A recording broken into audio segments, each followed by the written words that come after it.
పంచముఖ మల్లికార్జున స్వామి, పంచలింగ మల్లికార్జున స్వామి.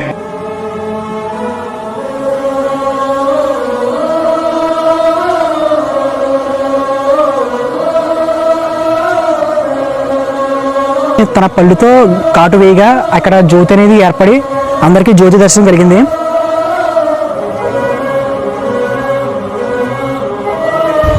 ఈ గుడి కిందే ఇతర సమాధి అయితే పెట్టడం జరిగింది.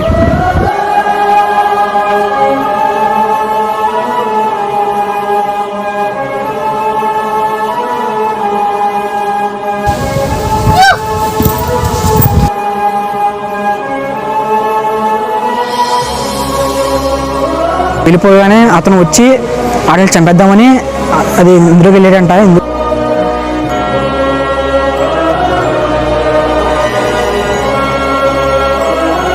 అది చూసిన వాళ్ళలో ఇద్దరికి కళ్ళు పోయాయంట.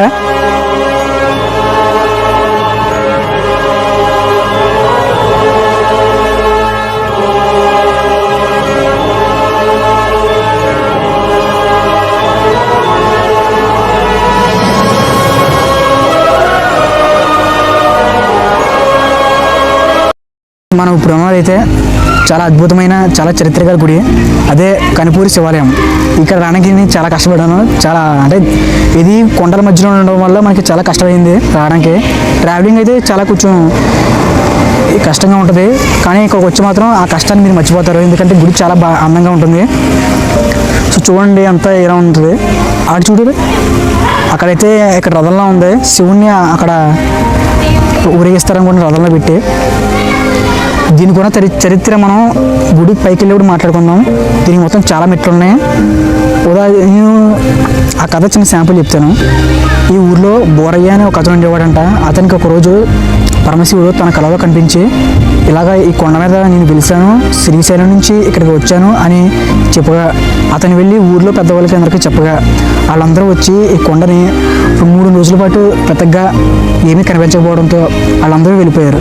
కానీ వాళ్ళతో వచ్చిన బోరయ్య అనే అతను మాత్రం తప్పిపోవడంతో వాళ్ళు మళ్ళీ వెనక్కి వచ్చి 3 నెలల పాటు కష్టపడి కొండ మొత్తం శుభ్రం చేసి అదే తుప్పర్ల గడ కొట్టి ఎదిగితే 3 నెలల తర్వాత ఒక ముళ్ళ కంపలు ఉంటాయి కదా, ముళ్ళ కంపల మధ్యలో లోతు ముళ్ళ కంపల గోతులో శివలింగాన్ని పట్టుకొని శివస్మరణ చేస్తూ ఉన్నాడంట. సో అది ప్లేస్ మొత్తం అంతా ఉంది. ఇది రియలా అని మీరు అడగచ్చు. ఇది రియల్ అని కన్ఫర్మ్ చెప్పగలను, ఎందుకంటే దీనికి ప్రూఫ్స్ కూడా ఉన్నాయి.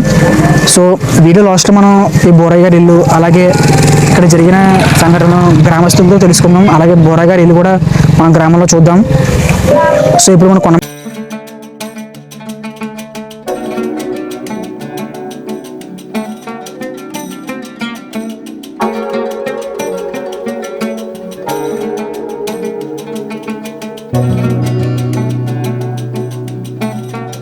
కొండ కొంచెం ఎక్కాం. ఇక్కడ ఏంటంటే ఇక్కడ చూడండి గుహలు ఉన్నాయి. అసలు దగ్గరది చూడండి, ఇక్కడ గుహ కనబడుతుంది కదా, ఇది కూడా చూడండి. యాక్చువల్గా చెప్పాలంటే దీనికి కూడా చరిత్ర ఉంది. ఒకసారి చూపించు. అక్కడ మీరు చూస్తున్నారు కదా, అక్కడ కొన్ని పొలాలు అయితే కనబడుతున్నాయి కదా, ఇక్కడి నుంచి ఆ పొలాల దగ్గరికి, అలాగే ఈ సరౌండింగ్స్లో కొన్ని పొలాలు ఉంటాయి. అక్కడికి కూడా ఇక్కడ నుంచి పందికొక్కులు తెలుసు కదా ఫ్రెండ్స్, అవి పందికొక్కులు, అది అడవి పందులని ఇంకా సంథింగ్ వచ్చి ఆ పొలాల్ని నాశనం చేసేవంట. ఒక అతను అసలు ఇవి ఎక్కడి నుంచి వస్తాయో తెలుసుకుందామని వచ్చాడంట. అతను వచ్చి వస్తే ఇక్కడ అడవి పందులు ఉంటాయి కదా ఫ్రెండ్స్, అవి ఈ కన్నాల్లోకి వెళ్ళిపోగానే అతను వచ్చి వాటిని చంపేద్దామని అది ఇందులోకి వెళ్ళాడంట. ఇందులోకి వెళ్ళిన తర్వాత లోపల అంతా ఒక గచ్చులో ఉండి పెద్ద పెద్ద స్తంభాలతో అది చూడడానికి ఒక గర్భగుడిలో ఉందంట. అది చూసి ఆశ్చర్యపోయి కిందకి వచ్చి ఆ ఊర్లో ప్రజలతో చెప్తే వాళ్ళందరూ వచ్చి పైన చిన్న గుడి కింద ఏర్పాటు చేశారంట. నిజంగా శివుడు ఇక్కడ కొలివే ఉన్నాడు అని చెప్పడానికి ఇది ఒక నిదర్శనంగా చెప్తూ ఉంటారు. అలాగే ఈ ఎదర కానీ కొంచెం పైన కానీ బోరయ్య గారి సమాధి కూడా కట్టారు. ఎందుకంటే శివుడు అతన్ని అనుగ్రహించి ఇక్కడ పలానా దిక్కున ఉన్నానని అతనికి మాత్రమే చెప్పినందుకు అతను ఒక దైవాన్ని సంబూతుడని ఈ ఊర్లో వాళ్ళు అంటూ ఉంటారు. అలాగే అతని సమాధి కూడా మనం చూద్దాం. సో మెట్లు ఎక్కుదాం పదండి.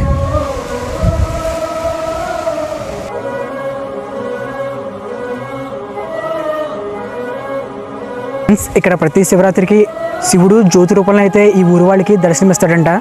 ఇప్పుడైతే మనం ఆ ప్లేస్ చూద్దాం. మనం ఇప్పుడు అక్కడే ఉన్నాం అనుకోండి, పదండి ఆ ప్లేస్ ఎలా ఉందో చూద్దాం. సో చూడండి,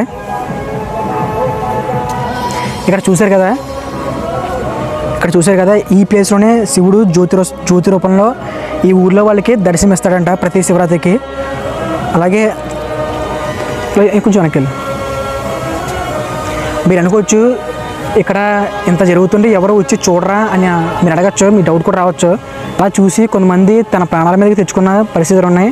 అలాంటి ఒక సంఘటన ఇప్పుడు మీకు చెప్తాను.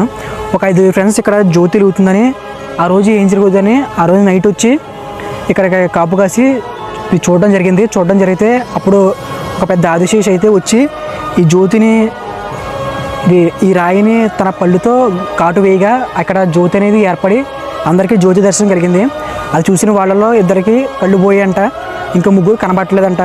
సో అప్పటి నుంచి ఇక్కడ దేవుడు ఉన్నాడా లేదని అనే అనుమానంతో ఇక్కడ టెస్టులు చేయడాలు, అలాగే ఇక్కడ వచ్చి చూడాలు అందరూ ఆపేశారు. ఎవరిని కూడా ఆ శివరాత్రి నాడు నైట్ పూట ఎవరిని కూడా ఈ పైనకి రానికుండా ఆపేస్తున్నారు. అలాగే ఊళ్ళో వాళ్ళందరికీ ఈ జ్యోతి దర్శనం చేసినప్పుడు వాళ్ళ కోరుకున్న కోరికలు నెరవేరుతాయని కూడా చాలామంది చెప్పారు. చూడండి, ఇదే స్వయంభూ పంచలింగేశ్వర ఆలయం.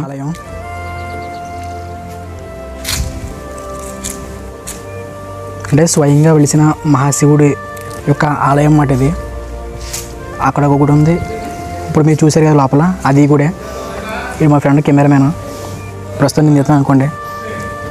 ఇక్కడ భక్తులు కూర్చోనకుండానండి, అక్కడ సోమవారం అన్నదానం జరుగుతుందంటే అండి, వాళ్ళకున్నంతలో వాళ్ళకు వచ్చిన ఫండ్స్ ద్వారా ఎంతమందికి వీలైతే అంతమందికి అన్నదానం జరిపిస్తారని చెప్పారు పూజారి గారు. చూస్తే గుడి కొంచెం డెవలప్ అవుతుందండి. పూర్తిగా డెవలప్ అయితే ఇది చాలా అద్భుతంగా ఉంటుందండి. ఇక్కడి నుంచే మనకి మంత్రాలు, పాటలు అని పెడుతూ ఉంటారు అనుకుంటా.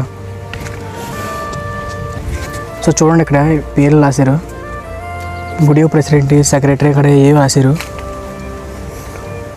ఇక్కడ నుంచి ఒకసారి ఆ ఊరు వ్యూ చూడండి ఒకసారి. ఫ్రెండ్స్, ఇప్పుడు మనం బోరయ్య గారి సమాధి దగ్గరికి వెళ్ళిపోతున్నాం.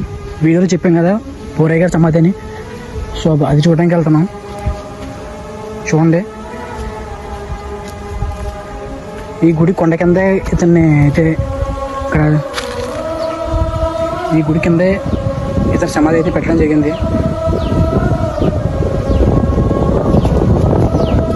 చూడండి,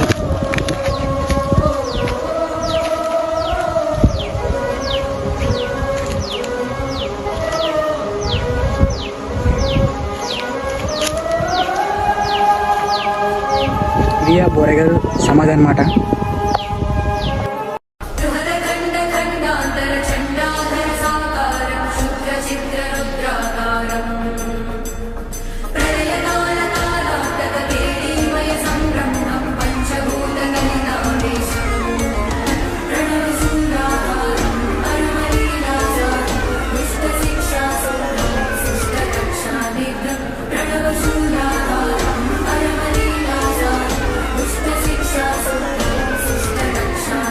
ఓం నమ శివాయ.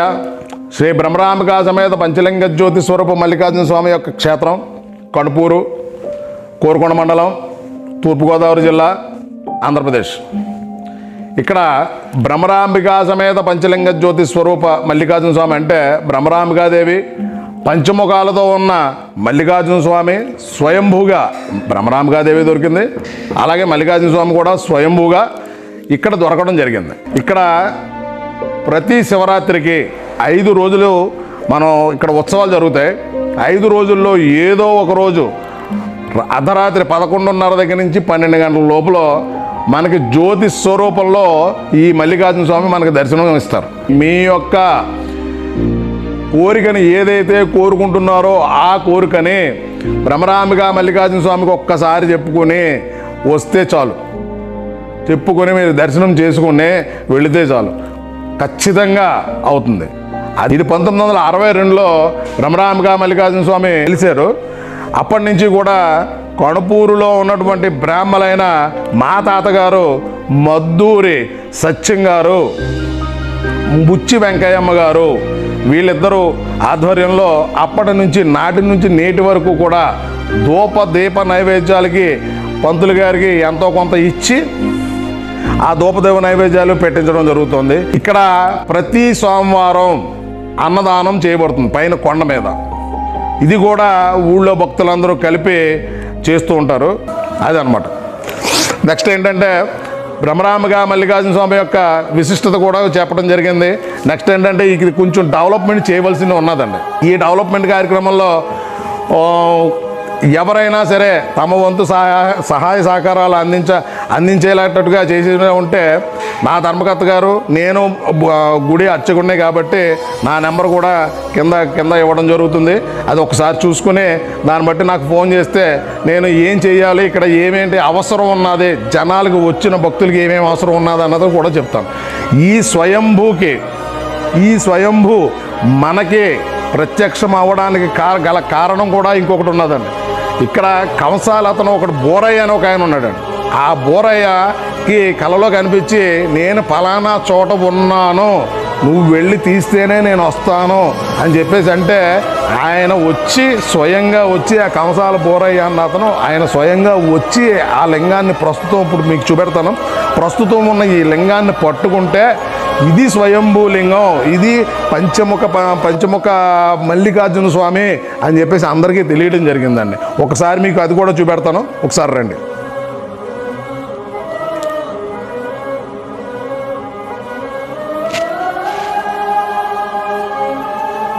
అది పంచముఖ మల్లికార్జున స్వామి, పంచలింగ మల్లికార్జున స్వామి.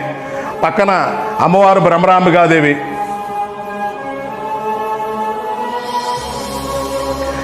తర్వాత ఆ మూల వినాయకుడు. ఈరోజు చవితి కాబట్టి పూజ చేయడం జరిగింది. తర్వాత నారాయణుడు ఈ పక్కన ఉన్నాడు చూడండి, ఈ పక్కన నారాయణుడు కూడా ఉన్నాడు ఆయన.